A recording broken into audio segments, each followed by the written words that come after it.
Good afternoon, and welcome to the BlackBerry third quarter fiscal year 2026 results conference call. My name is Nick, and I will be your conference moderator for today's call. During the presentation, all participants will be in a listen-only mode. We will be facilitating a brief question and answer session towards the end of the conference.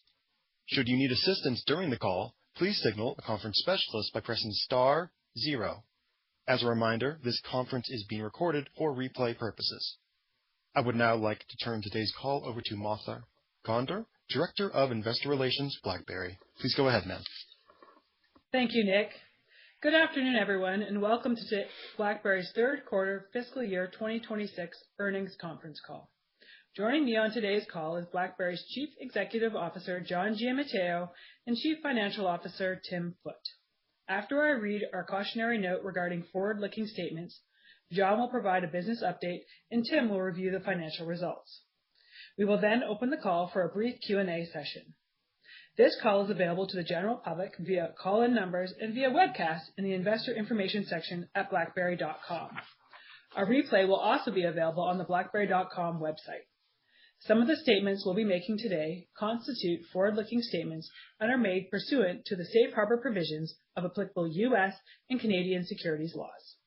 We'll indicate forward-looking statements by using words such as expect, will, should, model, intend, believe, and similar expressions. Forward-looking statements are based on estimates and assumptions made by the company in light of its experience and its perception of historical trends, current conditions, and expected future developments, as well as other factors that the company believes are relevant. Many factors could cause the company's actual results or performance to differ materially from those expressed or implied by the forward-looking statements. These factors include the risk factors that are discussed in the company's annual filings and MD&A. You should not place undue reliance on the company's forward-looking statements. Any forward-looking statements are made only as of today, and the company has no intention and undertakes no obligation to update or revise any of them, except as required by law. As is customary, during the call, John and Tim will reference non-GAAP numbers in their summary of our quarterly results. For a reconciliation between our GAAP and non-GAAP numbers, please see the earnings press release published earlier today, which is available on the EDGAR, Cedar Plus, and BlackBerry.com websites. And with that, let me now turn the call over to John. Thanks, Martha, and thanks to everyone for joining today's call. Q3 was another quarter of solid results, adding to our track record of consistently meeting or beating guidance. Once again, we delivered across the three core metrics of revenue, profitability, and cash. Total company revenue came in at $141.8 million, above the high end of our guidance range. Q3 was another strong quarter of profitability, with adjusted EBITDA beating guidance, and it was also our third consecutive quarter of achieving GAAP profitability. Adjusted EBITDA for the total company was $28.7 million, which represents a 20% margin. GAAP net income improved by $24.2 million year over year to $13.7 million in Q3, and non-GAAP EPS exceeded guidance at positive 5 cents. Conversion of profitability into cash was also strong. Operating cash flow was $17.9 million, up 3 times year over year, reflecting strong execution and disciplined cost management. Moving on to the results from our divisions, QNX delivered an all-time record for quarterly revenue at $68.7 million. This represents 10% year-over-year growth, beating expectations and finishing at the high end of the guidance range. Revenue was driven primarily by solid growth in royalties, with development seat and professional services revenue also growing both sequentially and year over year. During the quarter, we were excited to announce John Wall's appointment as president of QNX. In our opinion, nobody knows the embedded software space, both the technology and the market, quite like John. He has a very strong reputation with customers and partners and within the company. QNX has tremendous opportunities for multi-year growth, and driving our key initiatives to harness those opportunities will be John's number one priority moving forward. We saw more design win momentum in Q3, exceeding our internal targets, and the pipeline of potential design wins in Q4 continues to grow. This design win growth demonstrates the progress we're making with the initiatives to drive deeper into automotive and wider into the general embedded space. In the quarter, we secured a number of major automotive design wins with top European and Asian OEMs for ADAS and cockpit domains, all being developed on the latest version of the QNX platform, SDP8. The number of customers using SDP8 continues to grow each quarter, with many leading OEMs now developing on it. We continue to see traction with other new products as well. We're securing new wins for both QNX Sound and QNX Cabin as OEMs recognize the strategic benefit of these products for reducing their bill of materials and time to market. This was the second quarter in a row that QNX Sound was chosen by a leading Chinese OEM, with this quarter's win being deployed in their luxury EV range. We've also secured another multi-year contract for our cloud-based QNX Cabin product with a top 5 global automaker based in Europe. A potential needle mover for ASP per vehicle is the vehicle software platform that we're co-developing with leading middleware provider Vector.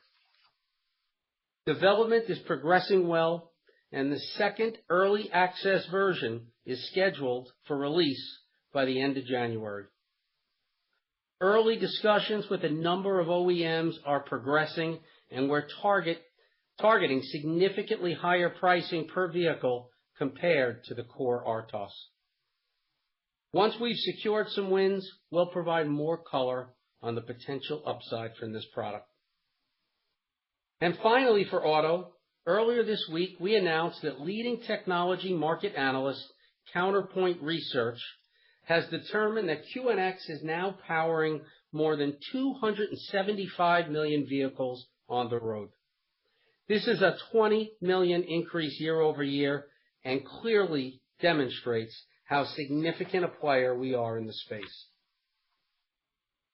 In the non-automotive general embedded space, we continue to drive across our target verticals of industrial automation, medical instrumentation, and robotics. Let me provide some additional color on a couple of in-quarter wins with industrial automation companies. The first was with one of our longtime customers, Bentley Nevada, an industry leading in online condition monitoring used for wind turbines and other applications, who has adopted SDP8. Additionally, 2 leading industrial automation OEMs, one North American and one European, have also adopted SDP8 to be used in a variety of their applications, from robotics to manufacturing production. We also had an exciting development in the aerospace and defense vertical with NASA, who are adding QNX SDP8 to their supported operating systems. Earlier this year, we launched QNX General Embedded Development Platform, or GEDP as we call it, which is a subscription-based solution tailor-made for OEMs in GEM verticals. GEDP aims to accelerate the time to market for developers of embedded systems. And feedback from our customers so far has been extremely positive, as they can leverage this platform for all supported versions of QNX across their portfolio. In the quarter, we saw a number of new design wins from customers for GEDP. So in summary, Q3 was another great quarter for QNX. In fact, an all-time record quarter. Moving now to secure communications. In Q3, we delivered revenue of $67 million, beating the top end of guidance and consensus. This was a great achievement by the division as we were faced with U.S. government shutdown for a portion of the quarter. These strong results were in large part driven by better than expected renewals of UEM and navigation of U.S. government shutdown. As a percentage of revenue for the last 12 months, UEM remains just over half of secure communications totals, with SecuSmart at slightly more than ad hoc for the remainder.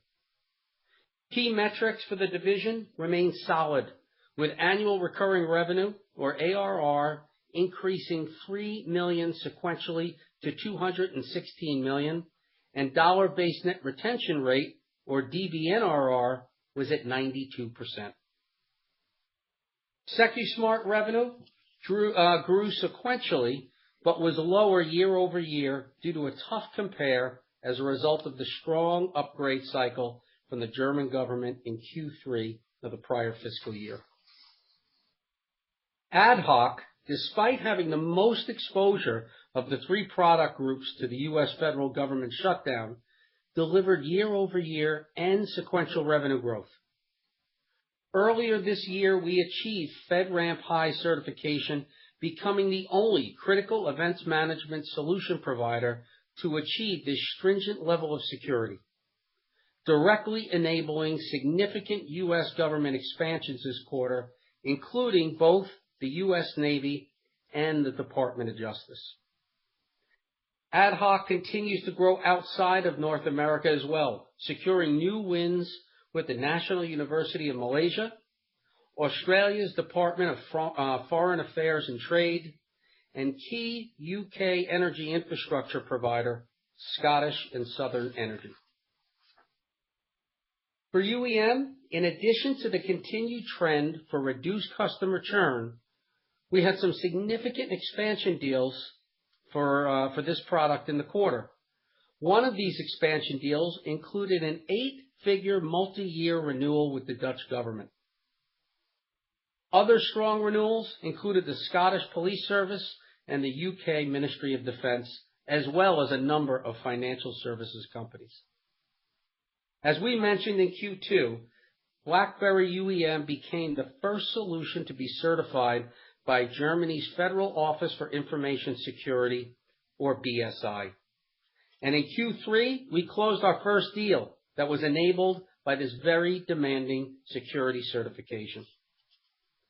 Targeted investment in certifications like BSI for UEM and FedRAMP High for ad hoc are strengthening our portfolio's position at the heart of government secure communication strategies. Overall, this was another solid quarter of performance for our Secure Communications division. This has been a year of stabilization with improvements in renewal rates and our ability to close new business. Finally, licensing revenue was $6.1 million, which was in line with expectations. And with that, let me now turn the call over to Tim for more color on our financials. Thank you, John, and good afternoon, everyone. As John mentioned, we continue to drive strong, reliable results across the board that either meet or beat expectations. Revenue for the total company in the quarter topped the high end of the guidance range at $141.8 million. Total company adjusted gross margins remained relatively flat at 78% and increased 3 percentage points sequentially as a result of a favorable revenue mix and continued optimization of our cost of sales profile. Adjusted operating expenses were $85.4 million, up 7% year over year as we continue to deploy capital to strategically invest for growth in our QNX business. Total company adjusted EBITDA continues to be strong at 20% of revenue, or $28.7 million. Adjusted net income for Q3 was $26.8 million, and GAAP net income was $13.7 million. This is the third quarter in a row that we've delivered positive GAAP net income and the 7th consecutive quarter of sequential improvement. In fact, Q3 had the strongest level of quarterly GAAP net income at any time since the fourth quarter of fiscal year 2022, almost 4 years ago. Adjusted EPS for the quarter beat the top end of guidance at positive 5 cents.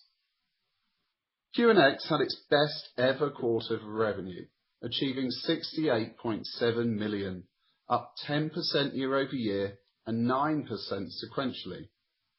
QNX gross margins expanded by 1 percentage point sequentially and were down 2 percentage points year over year to 84%. In Q3, we did not have the P&L benefit of grant funding from Canada's Strategic Innovation Fund, like we did in the first 2 quarters of the fiscal year. But even without this benefit, adjusted EBITDA was a very solid 24% of revenue and hit the top end of guidance at $16.4 million. Secure communications revenue exceeded the top end of guidance for the quarter at $67 million. Gross margin was 1 percentage point lower year over year and higher sequentially at 72% as a result of leverage and revenue mix. The better than expected revenue also drove leverage to the bottom line. Adjusted EBITDA in the quarter was $17.3 million, up 10 percentage points sequentially to a strong 26% margin. Finally, our licensing division delivered results in line with guidance, with revenue of $6.1 million and adjusted EBITDA of $5.3 million. Adjusted corporate operating costs, excluding amortization, came in at $10.3 million in Q3, broadly in line with guidance. This was another good quarter for conversion of profitability into cash. Operating cash flow was $17.9 million, a significant improvement from $3.4 million in Q2 and up over 200% year over year. Free cash flow was $17 million in the quarter. Our balance sheet remains solid, with total cash and investments up $111 million year over year and $14 million sequentially to $377.5 million. We are deploying BlackBerry's capital to drive growth and shareholder value. We continue to invest organically, especially in our QNX business, where we're supporting the key initiatives that John outlined earlier to go deeper into auto and wider into target verticals. Notwithstanding this increased investment, we continue to deliver positive operating and free cash flow, further increasing our net cash position. So, in addition to organic investment, we're also continuing to take advantage of what we believe to be an undervalued share price and repurchase shares through our buyback program. In Q3, we ordered the repurchase of $5 million or 1.2 million shares at an average price per share of $4.13. A portion of these shares settled just after the quarter end on December 1st, so won't show in this quarter's 10Q filing. All of the shares have been cancelled, bringing the total number of shares bought back this fiscal year to 8.8 million. We have therefore more than offset potential dilution from our long-term incentive and employee share purchase plans. Turning now to financial outlook for the fourth fiscal quarter and the full fiscal year. We expect revenue for QNX in Q4 to be in the range of $71 to $77 million. Having just delivered an all-time record in Q3 for quarterly revenue, we expect to set another new record in Q4. For adjusted EBITDA, we expect QNX to be in the range of $17 to $23 million. We are maintaining our full-year revenue guidance at the midpoint, while also narrowing the range to $260 to $266 million. For full-year adjusted EBITDA, we're raising the bottom end and the midpoint of our guidance, such that the range is now $67 to $73 million. As QNX continues to deliver a combination of double-digit growth and strong profit margins. For secure communications, we're increasing the expected revenue for Q4, such that it's now in the range of 61 to 65 million, and for adjusted EBITDA to be between 11 and 15 million. For the third quarter in a row, we are raising our full-year revenue guidance for secure communications, such that the high end of the range we provided last quarter is now the low end of the range, such that it's now between 247 to 251 million. We're also raising our guidance for adjusted EBITDA, with it now expected to be between 47 and 51 million dollars. For licensing, we reiterate our prior guidance for revenue to be approximately 6 million and adjusted EBITDA to be approximately 5 million per quarter. For the full fiscal year, we're holding revenue guidance at approximately 24 million and adjusted EBITDA at approximately 20 million. We continue to expect adjusted corporate OPEX, excluding amortization, to be approximately $40 million for the full fiscal year. At total company level, we expect revenue for Q4 to be in the range of 138 to 148 million, and adjusted EBITDA to be between 22 and 32 million. For the full fiscal year 2026, we are raising the guidance midpoint for the total company revenue by $6 million, with a range now between 531 and 541 million, and raising guidance for adjusted EBITDA at the midpoint by 7.5 million to be in the range of 94 to 104 million. For context, when including Cylance, adjusted EBITDA from continuing and discontinued operations for the prior year was 39.3 million. For non-GAAP EPS, we expect it to be between 3 and 5 cents in the fourth quarter, and to now be between 14 and 16 cents for the full fiscal year.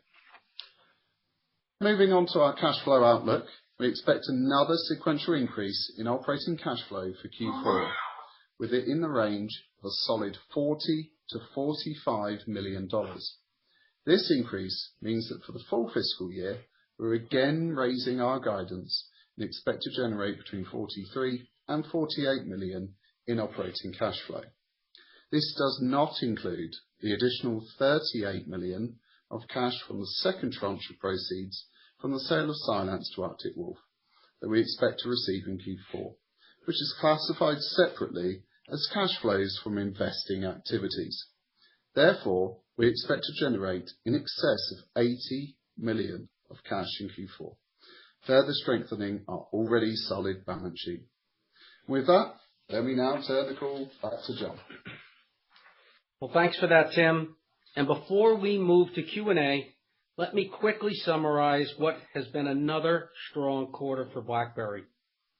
We continue to consistently deliver reliable results across the three core metrics of revenue, profitability, and cash at both the company and divisional levels.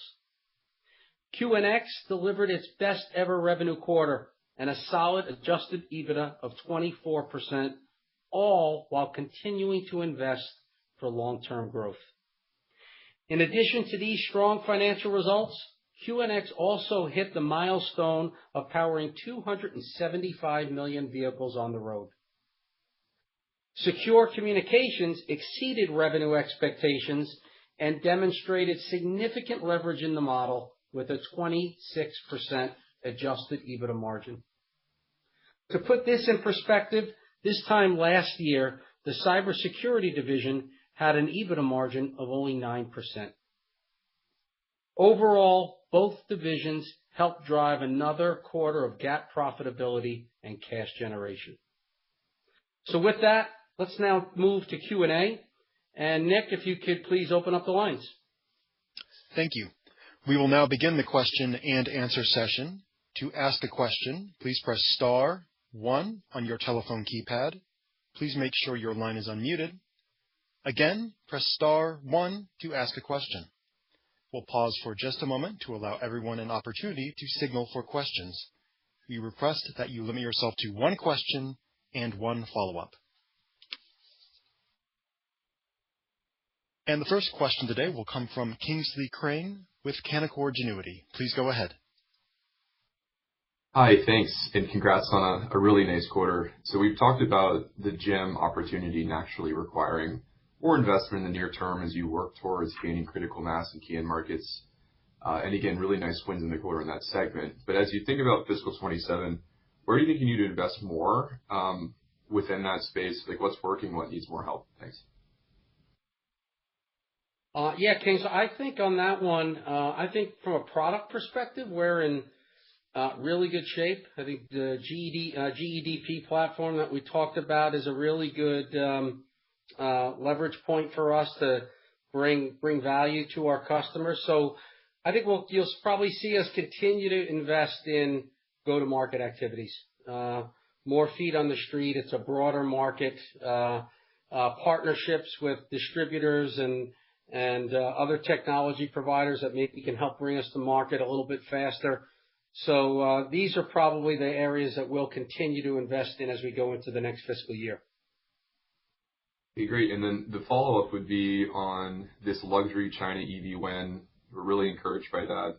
What ultimately allowed you to win that deal? Do you think it was cost savings, weight savings, superior software functionality? And then, to what extent could this be a blueprint for more success in China? Thanks.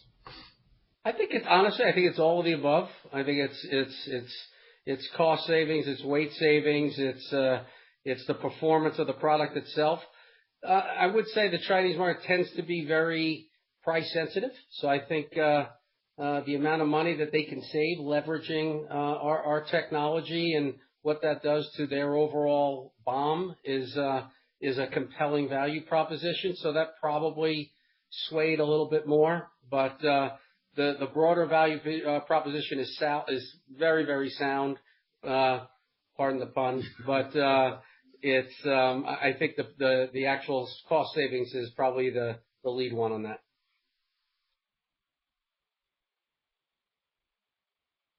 And the next question will come from Luke Junk with Baird. Please go ahead. Good afternoon. Thanks for taking the question. John, maybe if we could start just in terms of getting to a vehicle platform award, just if you could talk about some of the gates you're advancing through right now to get you closer to that outcome. And then as we look forward a couple of weeks to CES, should we expect to hear more about this at CES as well? Yeah, Luke. Great question. I'll tell you, it's an area that has got a lot of focus right now inside the company. And from a technology perspective, bringing QNX, SDP8, and the middleware together, and the integration, the connective tissue, making that a seamless kind of product that we could bring to our customers. It's a lot of collaboration with our partner Vector to really bring that. So I think the product itself is really sound. It's just a matter of the integration with our partner and then bringing that to the marketplace. So a lot of good progress that's moving in this regard, but we're pleased with the progress, and you'll hear more about it. Okay. And then wanted to follow up to your answer about the luxury China EV win in terms of the cost sensitivity. I mean, certainly that's a well-known factor in the China market, and I'm just wondering in terms of system design or things that are sort of you can bring to the table from a QNX standpoint to put BOM into a more compelling position. Like, just what are some of the key areas that you can enable for a Chinese OEM in that respect, John? Thank you. Yeah, I think certainly the cost savings and the time to market capabilities are something that's compelling. But one thing we do think is going to start getting more traction in the Chinese market is safety solutions. I think in the past they've kind of used some basic technologies, and because they've had some high-profile safety issues, we're excited about the opportunities that could be there for us for SDP8 and bringing kind of the core RTOS, to the. So it's great. Sometimes you get in with maybe sound or cabin or different things like that, and maybe drag along kind of the core product in some ways. But I think it's a testament to the broad portfolio of the platform. You might lead with sound and get your foot in the door and then bring, the RTOS along. More times than not, it's the other way around. It's because that's the meat and potatoes from the operating system level. So, we're working every single angle in the Chinese market, but I think they are a little more acutely aware and concerned with the need for having an SDV platform that has safety certifications, probably more so than they have been in the past. The next question will come from Todd Copeland with CIBC. Please go ahead. Great, thanks. Good evening, everyone. I wanted to start with QNX. 15% growth last quarter, 10% this quarter. Guide implies 15% growth. How should we think about the trend in this business, given that fluctuating growth rate as we're thinking about fiscal 2027? Thanks a lot. Yeah, great question, Todd. So ultimately, we'll give the guide for fiscal 27 at the end of Q4, so in 90 days' time. Hey, look, double-digit growth has been very solid, and ultimately, we're going to be giving the backlog number as well in Q4, which will be a good lead indicator of where we're moving. On the backlog, we're actually feeling pretty good, as John mentioned in his prepared remarks, that after a difficult start, we've actually accelerated pretty well, and we've got some really good momentum now as we head into Q4. And conversion of that backlog into revenue, which will start in FY27, is going to really drive that business forward. And what we saw in Q3 was strong royalties, and royalties driven by some of these new programs that we've been winning over the last couple of years, now starting to come online. So, yeah, it's an exciting time, and some of the growth accelerators, such as going up the stack, things like sound and cabin that we've mentioned, we're starting to see traction from those too. So I'm going to put a pin in it and say, come back in 90 days and we'll give you more information on next year, but we feel very positive about the momentum that we've got in this business. Great, thanks, Tim. And then just on Secure Comm, the business is trending, probably about half of the decline rates you've been projecting the last couple quarters.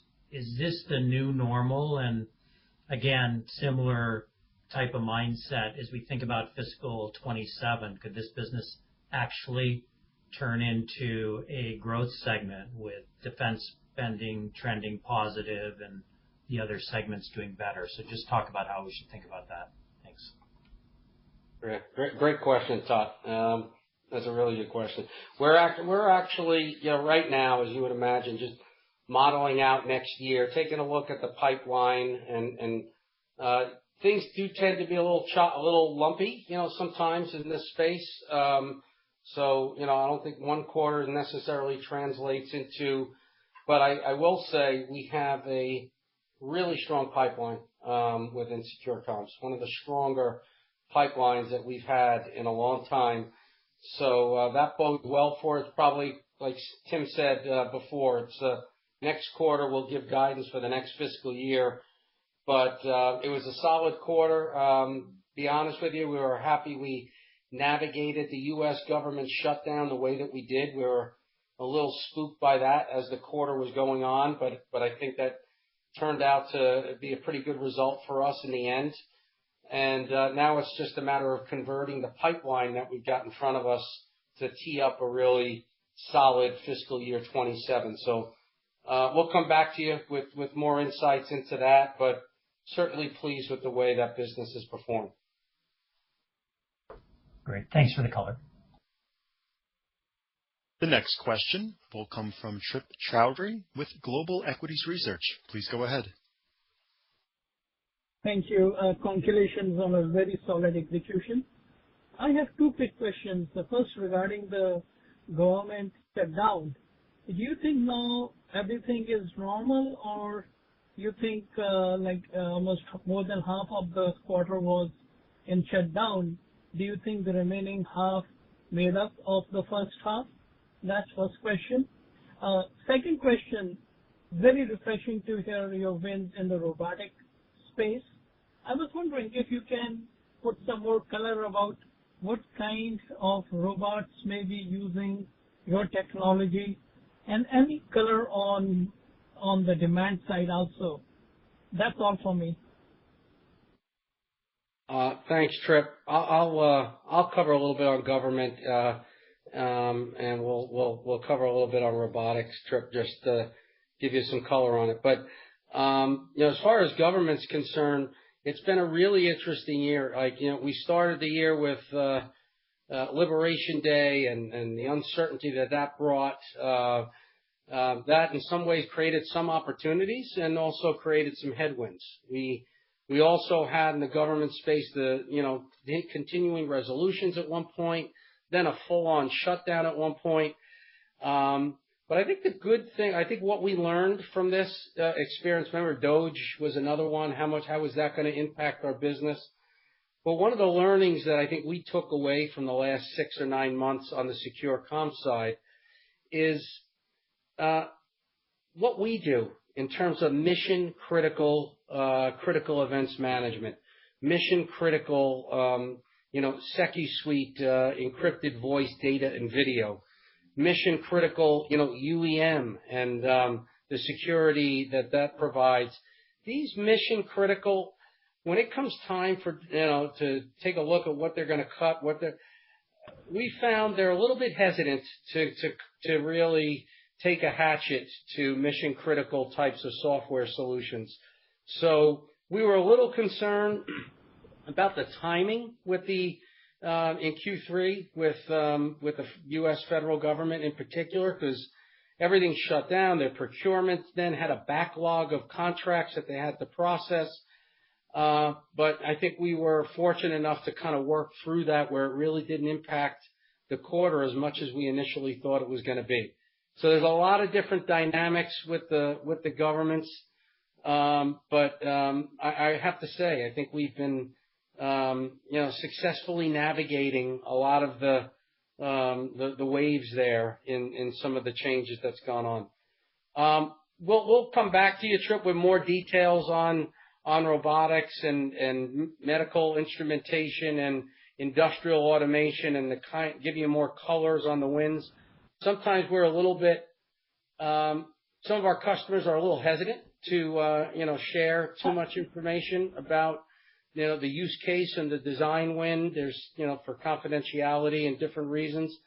But, in the robotics space, when we think of humanoid robotics, we think of, the more technology that's going into this vertical. There's more compute power. There's more performance that's required. And that's a sweet spot for QNX. So regardless of the type of robotics, if you need high compute and you need high performance, SDP8 is the solution for them to look at. So we'll bring that a little bit more to life, I think, in the future. Actually, we'll have some demos at the booth where we at CES this year to show it a little bit more. But hopefully that gives you a little bit more color on robotics, and we'll be sure to share some more in the future. Yes, that's perfect. Thank you so much, and happy holidays. Thanks, Trip. Thanks, Trip.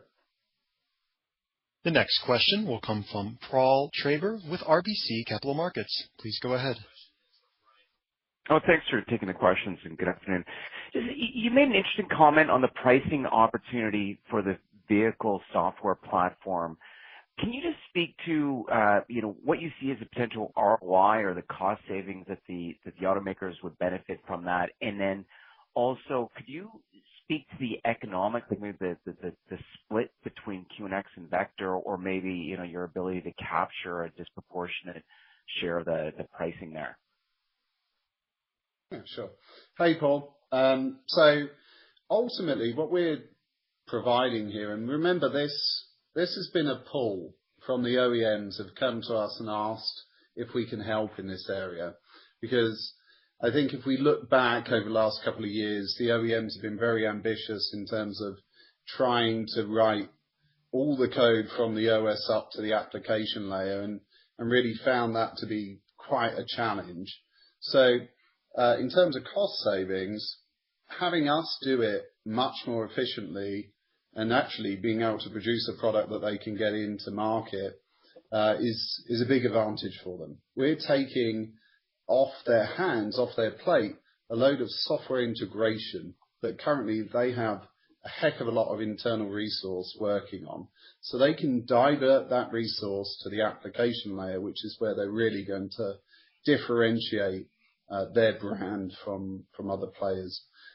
So yeah, we're doing a lot of heavy lifting for them, and like I say, this is a pull. They've come to us and said, "Can you do this for us?" In terms of the economics, we're not going to give like the absolute like details here, but clearly a portion of the pie is coming from Vector. A significant portion, I should add, is coming from us, and there will be a split. Now, we are going to be the billing entity, so we'll take the revenue, and the Vector portion would obviously be passed on through cost of sales.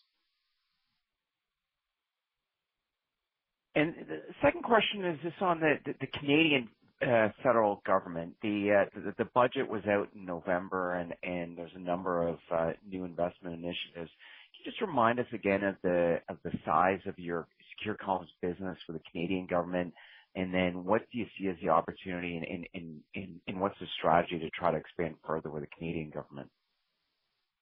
Yeah, great question, Paul. That's a lot of actually great momentum that we have right now with the Canadian government, especially their Buy Canada kind of solution, looking to do more with Canadian providers.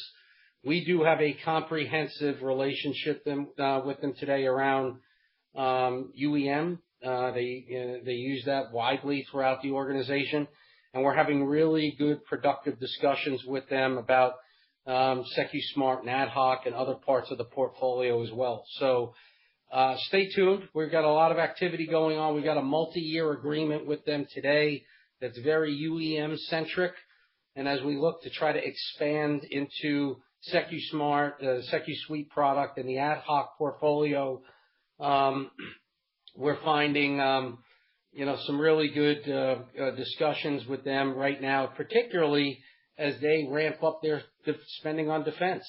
So critical events management is something that is widely deployed in the entire U.S. government. We're hoping we could bring that same value proposition to the Canadian government as they ramp up their defense spending over the next few years. So we'll keep you posted on it, but be rest assured there's a lot of activity going on right now with the Canadian government.